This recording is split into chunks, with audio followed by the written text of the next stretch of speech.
James bond চরিত্রটিতে অভিনয় করে অনেকেই তারকা খ্যাতি পেয়েছেন। তবে বন্ডিয়ানদের মতে জেমস বন্ড হিসেবে ড্যানিয়েল ক্রেগের অভিনয় অনবদ্য। ৩ বছর কেটে গেলেও দেখা মেলেনি নতুন জেমস বন্ডের। তবে অ্যামাজনের পক্ষ থেকে জানানো হয়েছে নতুন বন্ড হতে পারেন এমন অনেক অপশনই রয়েছে তাদের হাতে।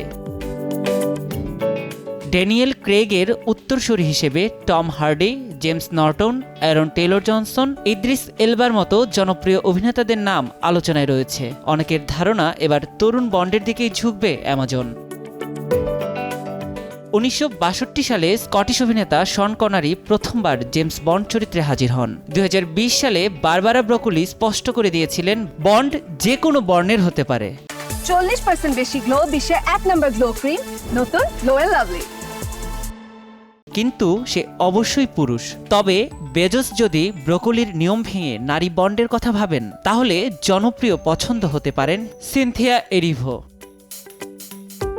নিয়াজ শুভ, সময় সংবাদ।